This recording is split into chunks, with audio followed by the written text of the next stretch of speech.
Hello students, तो आज हम स्टार्ट करते हैं अपना मैट्रिक्स की एक्सरसाइज 3.2 के इंट्रोडक्शन को। तो सबसे पहले टॉपिक जो हमारे सामने आता है इसके अंदर वो क्या है, वो है operation on matrix. Operation on matrices.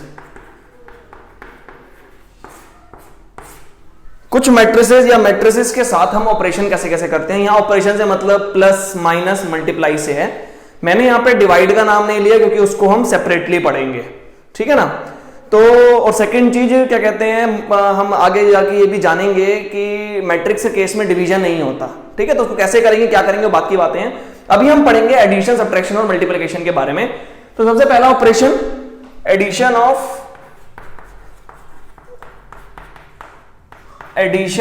Of two matrices.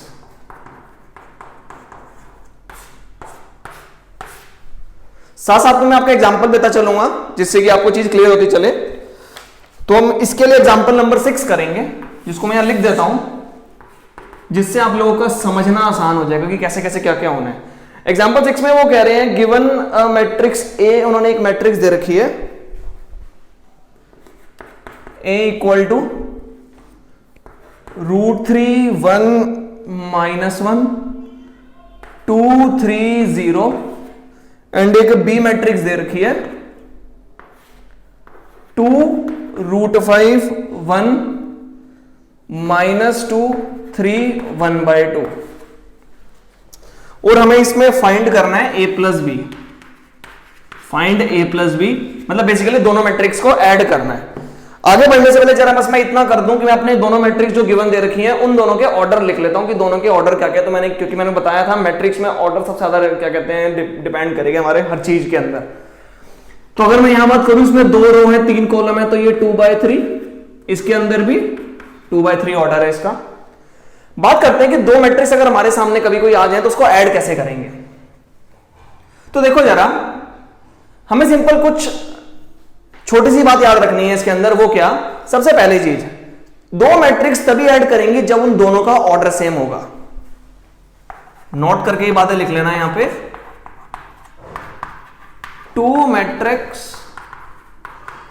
To matrices add if and only if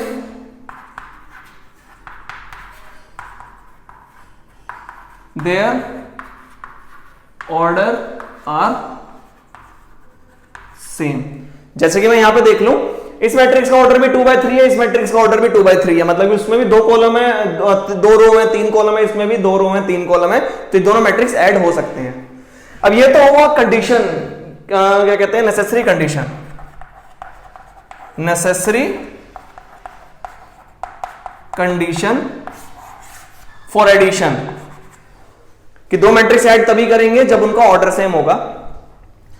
और एक और सेकंड चीज जो उसमें हमें ध्यान रखनी होती है वो क्या, इस नोट पॉइंट के अंदर, एडिशन जब हम अपने दो मैट्रिक्स का कर रहे होंगे तो कॉरस्पॉन्डिंग एलिमेंट में जाकर के ऐड होगा।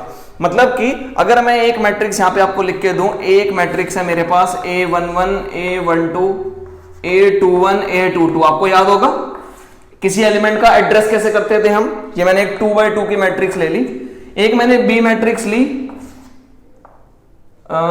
B11 B12 B21 B22, ये भी 2/2 की मैट्रिक्स है। सबसे पहले मैंने चीज क्या देखी, मुझे a प्लस बी करना था, तो मैंने सबसे पहले चीज देखी कि जो दो मैट्रिक्स को ऐड करना है उनका ऑर्डर सेम होना चाहिए, और वो दोनों ऑर्डर सेम है। सेकंड चीज जो मैंने ध्यान रखी, वो क्या ध्यान रखी कि जब मैं इनको ऐड कर रहा हूं तो कौन कौन सी एंटिटीज या कौन कौन सी एंट्रीज ऐड होंगी। तो 1 1 वाली एंट्री 1 1 से ऐड होगी, 1 2 वाली 1 2 में ऐड होगी, 2 1 वाली 2 1 में, और 2 2 वाली 2 2 में। मतलब सिंपली जो हमारे पास क्या कहते हैं नया मैट्रिक्स तैयार होगा a प्लस बी, वो कैसा होगा, वो कुछ ऐसा होगा। तो जो ये a प्लस बी मैट्रिक्स होगा वो कुछ ऐसा होगा, A11 plus B11 A12 plus B12 A21 plus B21 A22 plus B22, तो और होगा वो 2 क्रॉस 2 का मैट्रिक्स ही। तो यहां से आपको इतना पता लग गया होगा कि अगर मुझे दो मैट्रिक्स ऐड करने हैं तो उनका ऑर्डर सेम होना चाहिए और कॉरस्पॉन्डिंग एलिमेंट में जाके ऐड होगा। तो इधर करके देख लेते हैं। तो जब मैंने a प्लस बी किया तो सिंपली मुझे क्या है, सबसे पहले चीज जो नया मैट्रिक्स बनेगा उसका ऑर्डर सेम रहेगा, मतलब कि 2 क्रॉस 3 ही रहने वाला है। और सेकेंड चीज √3 किस में ऐड होगा, तो 2 में। तो ये हो गया 2 प्लस √3 या √3 प्लस 2, प्लस में है तो कोई फर्क नहीं पड़ता। 1 किस में ऐड होगा, √5 में, तो 1 प्लस √5। -1 किस में ऐड होगा, 1 में, -1 प्लस 1। 2 किस में ऐड होगा, -2 में, तो 2 प्लस -2। समझे मैंने कैसे लिखा, मैंने उस एंट्री को ब्रैकेट में डाल दिया, ठीक है ना, क्योंकि उसका नेगेटिव भी था। 3 किस में ऐड होगा, 3 में। 0 किस में ऐड होगा, 1/2 में। तो बस यही आपका आंसर है। तो ये आंसर हो गया 2 प्लस √3 ऐसे का ऐसा, 1 प्लस √5 ऐसे का ऐसा, -1 plus 1 is 0, 2 plus -1 is minus, plus minus is minus, तो 2 - 2 is 0, 3 plus 3 is 6, 0 plus 1/2 is, तो ये आपके पास आपका आंसर आ गया। सिंपल, बहुत आसान है। Addition of 2 matrix is very easy, ठीक है ना। तो इस तरीके से अगर आपको मान लो 2 के बदले 3 मैट्रिक्स ऐड करने हो तो आप इस केस में क्या करोगे, पहले किन्हीं 2 मैट्रिक्स को ऐड कर लो, जो रिजल्टेंट आए उसको तीसरे में ऐड कर दो। तो कितने भी मैट्रिक्स हो बहुत आसानी से ऐड कर सकते हो उसको। तो this is addition of 2 matrix, पहला। आगे चलते हैं, इसको हटाता हूं मैं। जैसे हमने एडिशन ऑफ 2 मैट्रिक्स की बात करी, बिल्कुल सेम सब्ट्रैक्शन ऑफ 2 मैट्रिक्स है।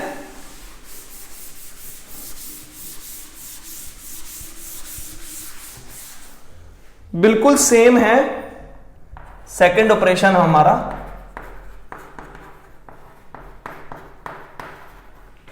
सब्ट्रैक्शन ऑफ 2 मैट्रिसेस, बिल्कुल सेम बात याद रखनी है। 2 मैट्रिक्स सब्ट्रैक्ट तभी करेंगे जब उनके बीच का ऑर्डर सेम होगा और वो क्या कहते हैं, कॉरस्पॉन्डिंग एंट्रीज में जाकर के सब्ट्रैक्ट होंगी। बस एक लास्ट चीज जो इसमें ध्यान रखना है वो क्या, इन केस ऑफ एडिशन जब मैं a प्लस बी कर रहा था, मान लो a को मैं ले लेता हूं, a मैंने ले लिया, a11, a12, a13, a21, a22, a23। एक ऐसे मेरे पास b मैट्रिक्स है, b11, b12, b13, b21, b22, b23। ये मैंने 2 क्रॉस 3 की 2 मैट्रिक्स ले ली। सब्ट्रैक्ट होने के लिए भी क्या कहते हैं, ऑर्डर सेम होना चाहिए, तो वो तो लेना पड़ेगा मेरे को। अब इसके बाद अगर मैं a प्लस बी करता, इन केस ऑफ एडिशन में a प्लस बी करता या b प्लस a करता, फर्क कुछ नहीं पड़ना था। मतलब कि a11 में b11 ऐड करो या b11 में a11 ऐड करो, आंसर सेम रहेगा। बट यही चीज जब मैं नेगेटिव की बात करता हूं, सब्ट्रैक्शन की बात करता हूं, तो in case of a minus B मेरा आंसर कुछ इस तरीके से आएगा। a11 में से जोन सी पहले मैट्रिक्स है, उसी पहले मैट्रिक्स से कॉरस्पॉन्डिंग एलिमेंट को पहले लिखा जाएगा, ठीक है ना। तो a11 minus b11, a12 minus b12, a13 minus b13, ऐसे नीचे a21 minus b21, a22 minus b22, a23 minus b23। और अगर यही मैं b माइनस a करता तो इट में भी डिफरेंट, तो पहले मेरे को b की एंट्रीज लेनी पड़ेंगी। तो मतलब कि b11 minus a11, b12 minus a12, b13 minus a13, ठीक है ना। इस तरीके से मेरे को अपना ये काम करना पड़ेगा। b21 minus a21, b22 minus a22, b23 minus a23। तो इस तरीके से मुझे अपना काम करना पड़ेगा। और इस केस में हो सकता है कि जो a माइनस बी और b माइनस ए दोनों डिफरेंट आए, हो क्या सकता है वो डिफरेंट ही आएंगे, क्योंकि क्या कहते हैं वो डिफरेंट ना आए इसके लिए क्या होगा, दोनों एंट्री सेम होनी चाहिए, वो काफी कम केसेस है, काफी कम चांसेस है। तो इन केस ऑफ सब्ट्रैक्शन ये चीज हमें ध्यान रखनी होती है कि जिस मैट्रिक्स में दूसरा माइनस हो रहा है तो पहले वाले मैट्रिक्स की एंट्रीज पहले आएंगी, बाद वाले मैट्रिक्स की एंट्रीज बाद में आएंगी। बस ये बात आपको इसमें याद रखनी है। इसमें कुछ इसकी प्रॉपर्टीज का फर्क पड़ जाता है जो भी मैं थोड़ी देर में आपको बताऊंगा। तो ये था आपका सब्ट्रैक्शन ऑफ मैट्रिक्स। बातें सेम याद रखनी है। सबसे पहली जो नोट के लिए मैंने पहले भी लिखा था, both matrix have same order, और दूसरा subtract corresponding entities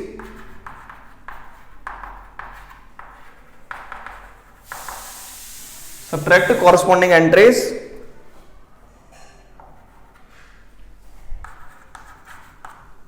but must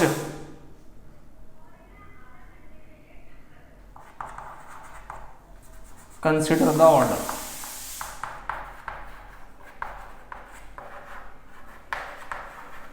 Order of subtraction. ये बात सिर्फ आप लोग को याद करने के लिए लिखी है मैंने। ये आप चाहो तो अपनी हिंदी भाषा में भी याद रख सकते हो। क्या चीज है कि जब आपने क्या कहते हैं सब्ट्रैक्शन करना है, तो वही बात जब सब्ट्रैक्शन करते वक्त जिस ऑर्डर में आपको सब्ट्रैक्ट करना है ये ध्यान रखना है आपको। जो पहले मैट्रिक्स आ रही है उसकी एंट्रीज पहले लिखनी है बस। तो इस बात को मैंने यहाँ बताने के लिए लिखा है, बाकी और ऐसा इसके अंदर कुछ खास नहीं है, आप समझ सकते हो, ठीक है ना। That's it. आगे चलते हैं।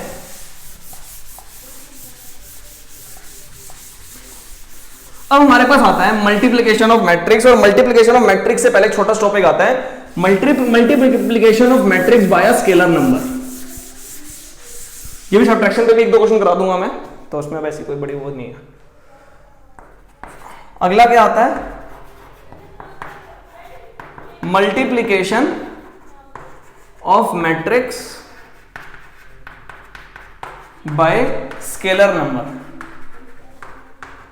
स्केलर नंबर मीन्स कोई स्केलर नंबर जैसे कि 1 2 3 ये सब जो नंबर्स हैं, ऐसा नंबर या रियल नंबर लिख लो आप, ठीक है ना। तो अगर किसी स्केलर नंबर से, किसी सिंगल नंबर से पूरे मैट्रिक्स को मल्टीप्लाई कराया जाए तो वो कैसे होगा।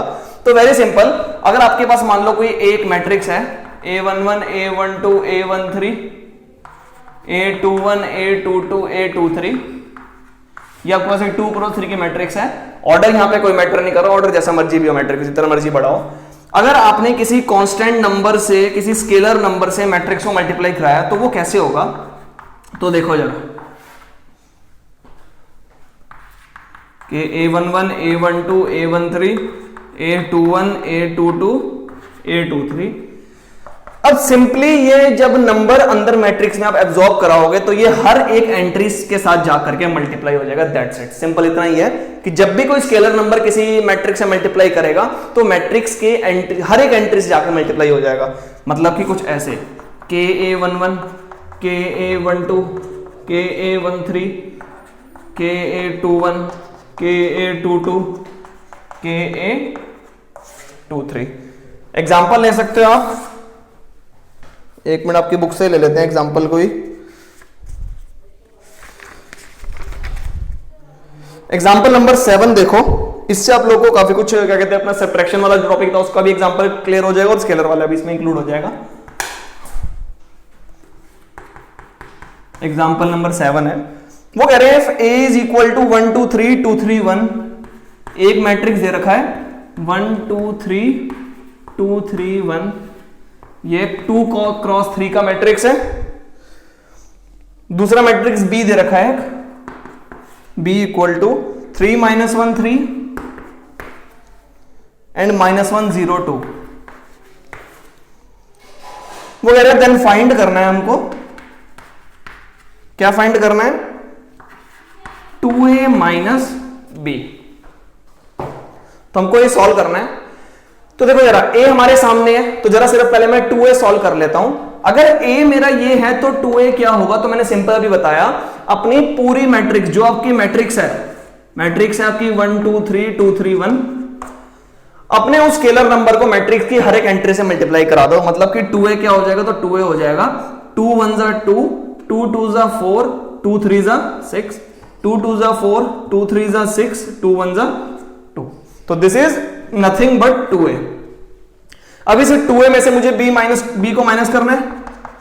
माइनस करने के मैंने बताया था आपको क्या याद रखना है, दोनों जो मैट्रिक्स को आप माइनस कर रहे हो उनका ऑर्डर सेम होना चाहिए। इसका भी ऑर्डर 2 क्रॉस 3 है, बी का भी ऑर्डर 2 क्रॉस 3 है, तो माइनस तो हो सकता है, बट क्योंकि पहले 2a लिखा हुआ है तो पहले 2a की एंट्री आएंगी फिर b की एंट्री आएंगी। मतलब कुछ ऐसे होगा, जब 2a में से मैंने 2 को उठाया, उसकी पहली एंट्री को a11 को उठाया, तो b11 क्या है 3, तो 2 माइनस 3।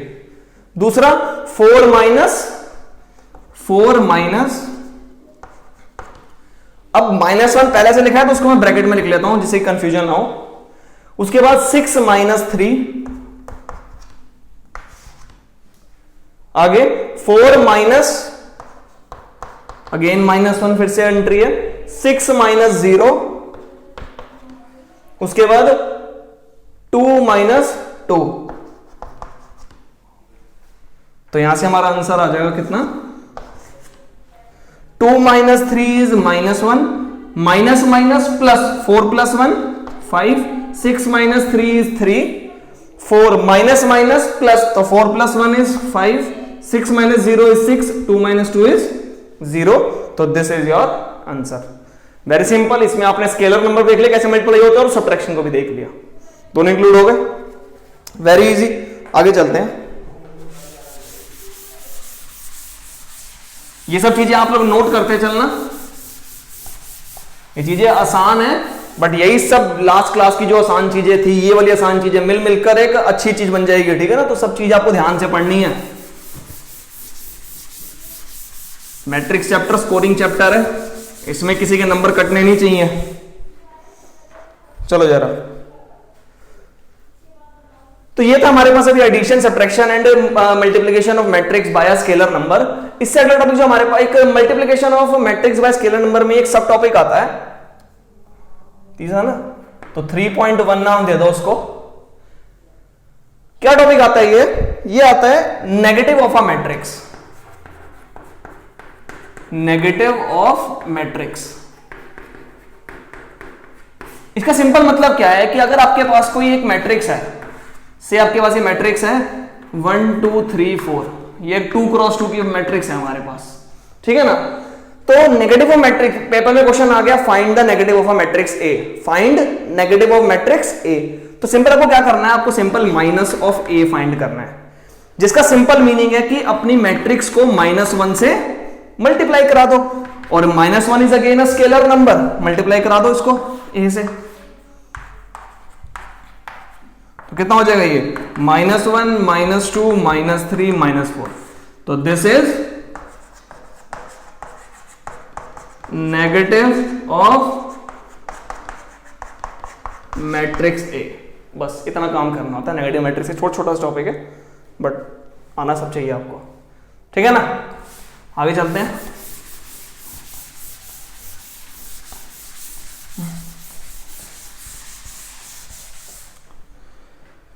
अब इसके बाद कुछ प्रॉपर्टीज हैं, ये जो प्रॉपर्टीज ऑफ ऑपरेशंस हैं, जैसे कि प्लस के केस में जो आपने ये properties commutative law, associative law, distributive law, ये सब आपने पढ़े हुए हैं ना, ये ऐसी प्रॉपर्टीज हैं।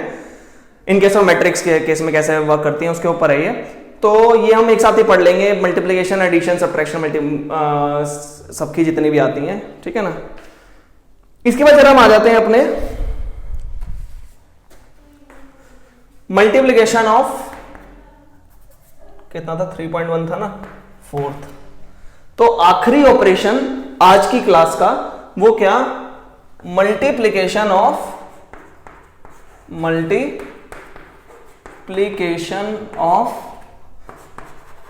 2 मैट्रिसेस। मतलब कि अगर अब हमारे सामने डायरेक्ट 2 मैट्रिक्स आ जाए, उनको मल्टीप्लाई कैसे करना है और क्या क्या ध्यान रखना है। और स्टार्ट करने से पहले साथ ही मैं अपने 2 मैट्रिक्स ले लेता हूं, एग्जाम्पल लेकर के चलते हैं बुक से ही। हम अपना एग्जाम्पल नंबर आप ले लो,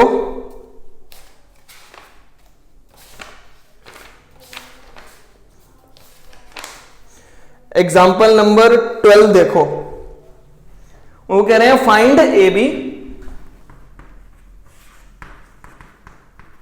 find A B, A B मतलब कि ए मल्टीप्लाई बी, तो find A B if A equal to 6 9 2 3, A equal to 6 9 2 3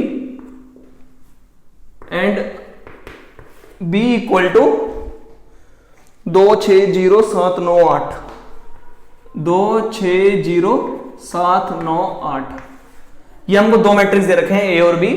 ए आपके पास मैट्रिक्स है 2 क्रॉस 2 का, बी मैट्रिक्स है आपका 2 क्रॉस 3 का, ठीक है ना। हमें ए इंटू बी करना है। अब जरा यहां वापस आ जाओ, इधर मैं अपने मैट्रिक्स ले लेता हूं, A11 A12 A13 A21 A22 A23। एक अपना बी मैट्रिक्स ले लो,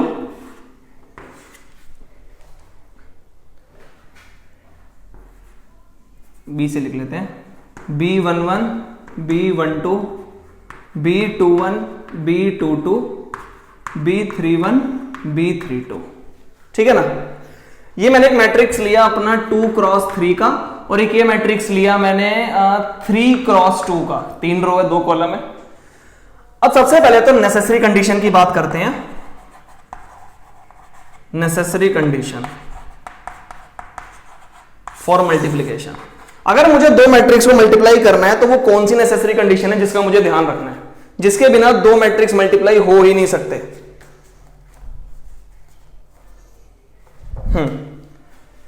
तो देखो जरा, अगर मुझे दो मैट्रिक्स मल्टीप्लाई करने हैं तो सिंपल सी कंडीशन होती है, वो क्या, जैसे कि मेरे पास ये दो मैट्रिक्स हैं, ये मल्टीप्लाई तभी हो सकते थे जब पहले वाली मैट्रिक्स के नंबर ऑफ कॉलम इक्वल हो दूसरी वाली मैट्रिक्स के नंबर ऑफ रोज के। मेरे पास एक मैं जनरल मैट्रिक्स ले लेता हूं, जनरल मैट्रिक्स लिखना सिखाया था मैंने आपको, A I J of P cross Q order, और एक बी मैट्रिक्स ले लेता हूं B I J of order M cross M. अगर मेरे को ए इंटू बी करना है या फिर ए बी करना है, मैं बेसिकली दो मैट्रिक्स को मल्टीप्लाई करना है, तो वो मैट्रिक्स मल्टीप्लाई तभी होगा, वो मैट्रिक्स मल्टीप्लाई तभी होगा जब उन दोनों मैट्रिक्स का पहली वाली मैट्रिक्स के नंबर ऑफ कॉलम और दूसरी वाली मैट्रिक्स के नंबर ऑफ रोज इक्वल होंगे। तो नेसेसरी कंडीशन क्या है, number of column of first matrix. यहां फर्स्ट मैट्रिक्स से मतलब है मल्टीप्लिकेशन के केस में कौन सा मैट्रिक्स पहले आ रहा है, ठीक है ना। उसके यहां दोनों जहां मैट्रिक्स मल्टीप्लाई कर रहे हैं उसमें जो मैट्रिक्स पहले आ रहा है उसके नंबर ऑफ कॉलम की बात चल रही है। तो number of column of first matrix must be equal to number of rows of second matrix. तो this is a necessary condition. मतलब बेसिकली अगर मेरे को ए बी चाहिए, मुझे अगर ए बी लेके आना है, तो उसके कंडीशन क्या है सबसे पहली, तो पहली कंडीशन इंपॉर्टेंट ये है कि Q must be equal to M, Q must be equal to M, ठीक है ना। ये इन जनरल भी बताता चल रहा हूं मैं आपको, यहां तो एग्जांपल ले लिया। जैसे अब आपने एग्जांपल लिया तो जो ये 3 है, यहां पे भी नंबर ऑफ कॉलम 3 आ रहा है, यहां नंबर ऑफ रोज 3 आ रही हैं, दोनों इक्वल है, तो ये मतलब कि इनका मल्टीप्लिकेशन डेफिनेटली हो सकता है। अगर ये इक्वल ना होता तो किसी भी हालात में इनका आप मल्टीप्लिकेशन कर ही नहीं सकते थे, ठीक है ना। अब देखो जरा, अब मान लो मल्टीप्लिकेशन हो गया, आपको पता लग गया कि मल्टीप्लिकेशन हो रहा है, तो मल्टीप्लिकेशन होने के बाद रिजल्टेंट मैट्रिक्स का क्या चीज पता लगेगी आपको यहां पे, तो रिजल्टेंट मैट्रिक्स जो बन के आएगी उसका ऑर्डर क्या होगा वो आपको यहीं पता लग जाता है। क्या ऑर्डर होगा, तो वो जो रिजल्टेंट मैट्रिक्स होगी वो इस ऑर्डर की होगी। ऊपर वाला आपको क्या बताता है कि मैट्रिक्स का मल्टीप्लिकेशन होगा या नहीं होगा, तो ये आपकी नेसेसरी कंडीशन को बताता है, ये आपका कंडीशन है, कंडीशन है कि number of column number of row के इक्वल होने चाहिए। बट जो दूसरे वाला मैंने बनाया है ये क्या बताएगा आपको, ये ऑर्डर ऑफ रिजल्टेंट मैट्रिक्स बताएगा, ऑर्डर ऑफ रिजल्टेंट मैट्रिक्स बताएगा कि जो रिजल्टेंट मैट्रिक्स बनने वाली है वो 2 क्रॉस 2 ऑर्डर की है, 2 क्रॉस टू ऑर्डर की है। तो रिजल्टेंट मैट्रिक्स का ऑर्डर क्या हो कैसे पता लगेगा? तो number of row of first matrix, number of rows of first matrix multiply number of column of second matrix. ये सारी बातें लिखी लिखी में तो आपको अजीब लग रही होंगी, बट ये काफी इंपॉर्टेंट पार्ट है। मल्टीप्लिकेशन ऑफ टू मैट्रिक्स पे क्वेश्चन आते ही आते हैं, जरूर पूछे जाते हैं। तो आपको सिंपल सी दो बातें याद रखनी है। नेसेसरी कंडीशन पहली वाली क्या चीज, कि जब दो मैट्रिक्स मल्टीप्लाई हो रहे हैं तो पहले वाली मैट्रिक्स के कॉलम दूसरी वाली मैट्रिक्स के रो के इक्वल होने चाहिए। और सेकंड चीज की जो रिजल्टेंट मैट्रिक्स आएगा वो कैसा होगा, तो पहले वाली मैट्रिक्स का रो दूसरे वाली मैट्रिक्स के कॉलम के ऑर्डर के इक्वल होगा। मतलब सिंपल सी चीज है। तो यहां पे जो रिजल्टेंट मैट्रिक्स बना किस ऑर्डर का होगा, तो इसका ऑर्डर होगा P cross N, P cross N। Checking की मैंने Q इक्वल टू M से, अगर Q इक्वल टू M है तो P क्रॉस N की एक नई मैट्रिक्स तैयार हो जाएगी। अब बात करते हैं कि मैट्रिक्स का मल्टीप्लिकेशन होगा कैसे। तो जरा मैंने जो यहां पे एक एग्जांपल लिया था, यार को डायरेक्ट आपको क्वेश्चन से चालू करके बताता हूं मैं, उससे पहले जरा ये सब नोट डाउन कर लो, फिर उसी एग्जांपल को उठाते हैं जरा।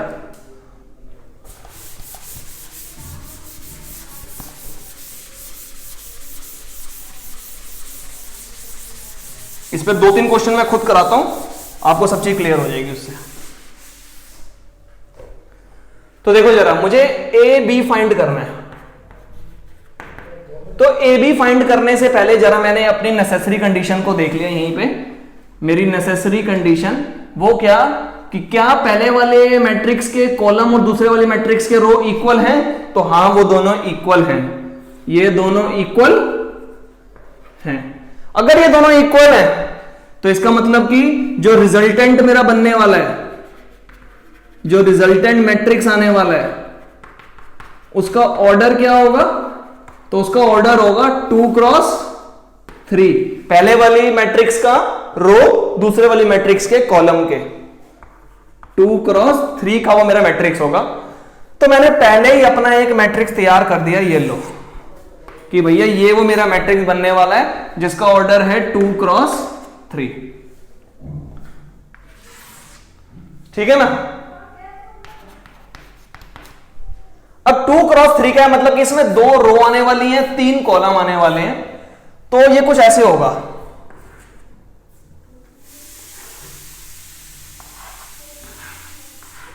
ये कुछ ऐसे होगा, 2 रोज और 3 कॉलम का ये ऐसा मैट्रिक्स कुछ बनेगा, जिसमें ये A11, A12, A13, A21, A22, A23, ये ऐसा कुछ मैट्रिक्स होगा। अब बात आती है मैट्रिक्स का मल्टीप्लिकेशन होगा कैसे। तो देखो जरा, मैं स्टार्टिंग में आप लोगों को बिल्कुल डीपली चीज बताता चल रहा हूं, आप भी कोशिश करना कि 2-4 क्वेश्चन ऐसे ही सॉल्व करो, उसके बाद ये आपको बड़े आसानी से आने लग जाएगी। आपको सिंपल क्या याद रखना है, आप पहला नंबर को देखो, ये पहला A11 कैसे बनने वाला है। तो जो पहला मैट्रिक्स है उसकी पहली रो और दूसरे वाले मैट्रिक्स की पहले कॉलम को पकड़ लो। आप क्या बोला मैंने, पहले वाले मैट्रिक्स की रो को, पहली रो को, और आपको पता है कि किसी भी एंट्री में पहले रो होता है फिर कॉलम होता है, तो पहले वाले की रो को पकड़ो, दूसरे वाले कॉलम को पकड़ो। मतलब कि इस वाले पार्ट को इस वाले पार्ट से मल्टीप्लाई करो। इसमें बेसिकली डिस्ट्रीब्यूटिव लॉ लगेगा आपका, जो कि क्या कहता है कि कॉरस्पॉन्डिंग एंट्रीज को मल्टीप्लाई करो और आपस में प्लस करते चलो। किस तरीके से, कुछ ऐसे, जरा मैं लिख देता हूं यहां पे। सबसे पहले 6 मल्टीप्लाई हुआ 2 से, यहां बेसिकली आपका ये एल भी बनता चलता है, ये उल्टा एल बनता चलता है। अगर आपको नजर आ रहा हो, ये इस तरीके से एल बनता चलेगा, यहां पे ऐसे, फिर अगला वाला ऐसे बनेगा। मैं उसी में दिखा दूंगा आपको, ये चीज मैं नीचे लिख देता हूं। ये था मेरा A 6 9 2 3, और ये है B 2 6 0 7 9 8, ये है तो पहले अपने 6 9 से आप 2 7 को मल्टीप्लाई करोगे, फिर 6 9 से ही आप अपने 6 9 को मल्टीप्लाई करोगे, फिर 6 9 से ही आप अपने इसको मल्टीप्लाई करोगे। मतलब कि पहले अपनी पहली रो से जितने कॉलम है सबको मल्टीप्लाई करते चलोगे। ये चीज यहां भी देख सकते हो। पहले वाले पार्ट के लिए, जरा पहले पार्ट के लिए करते हैं, तो पहली रो को पहले कॉलम में मल्टीप्लाई करते हैं। 6 इंटू 2 प्लस कॉरस्पॉन्डिंग एंट्री से प्लस आएगा। 6 इंटू 2 9 इंटू 7, 9 इंटू 7। फिर उसके बाद अब ये पहले वाला हमारा केस फिनिश हो गया, A11 पूरा हो गया, क्योंकि मैंने पूरे पहले रो को पहले कॉलम से मल्टीप्लाई कर दिया और कॉरस्पॉन्डिंग एंट्रीज को प्लस करके लिख दिया। आगे चलते हैं। अब मेरा 6 9 किससे मल्टीप्लाई करेगा? सेकंड वाले कॉलम से। तो 6 इंटू 6 प्लस 9 इंटू 9, ये होगी मेरी सेकंड एंट्री। देख लो, यहां भी देख सकते हो, जब मैं A12 की बात करूं अगर, तो पहली रो और दूसरा कॉलम मल्टीप्लाई हुआ। आगे चलते हैं हम। अब पहली रो को तीसरे कॉलम से मल्टीप्लाई करना है। वहां से देख लो, डायग्राम से देख लो, पहली रो को तीसरे वाले कॉलम से। तो 6 into 0 plus 6 into 0 plus 9 into 8, 9 into 8 नजर आ रहा है ना? ये 6 इंटू 0 प्लस 9 इंटू 8, ये मेरी थर्ड एंट्री हो गई। इसके अंदर A13 हो गया। ठीक है। अब जरा अगली लाइन पे आते हैं। तो अब अगला है 2 1, मतलब कि सेकंड रो से पहले कॉलम को, सेकंड रो से पहले कॉलम को, ऐसी सेकंड रो से सेकंड कॉलम को, सेकंड रो से थर्ड कॉलम को, इस तरीके से हमें करते चलना है। तो पहले सेकंड रो से पहला कॉलम करते हैं। तो 2 इंटू 2 प्लस 3 इंटू 7, 3 इंटू 7। उसके बाद 2 इंटू 6 प्लस 3 इंटू 9, 3 इंटू, ये मेरा सेकंड एंट्री होगी नीचे वाली रो में। फिर ऐसे ही 2 इंटू 0 प्लस 3 इंटू 8।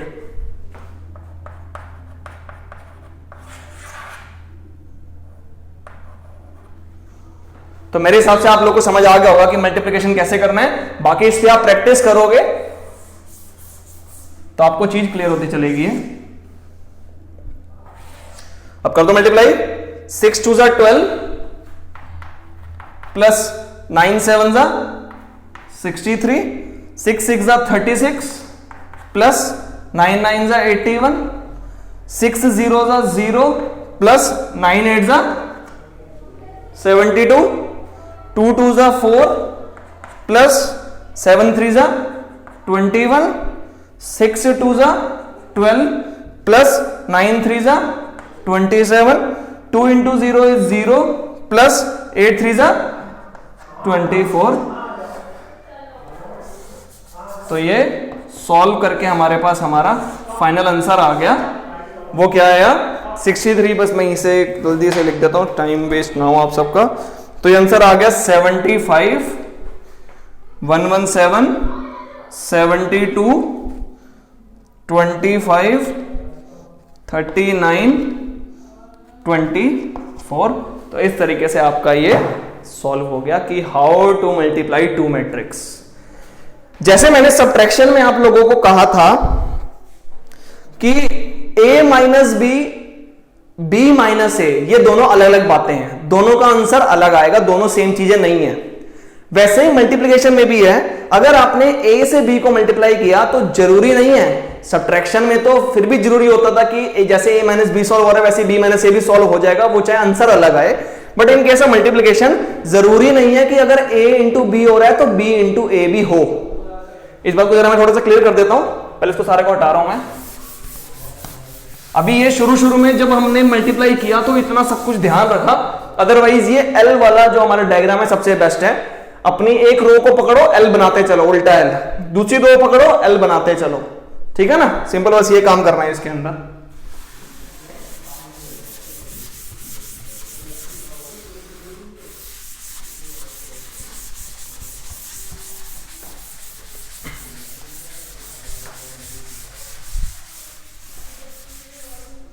अब देखो जरा, जैसे मैंने a इंटू बी किया, बाई चांस अगर मेरे को b इंटू ए करना पड़ता तो b मेरे पास है 2 6 0 7 9 8 और a मेरे पास है 6 9 2 3।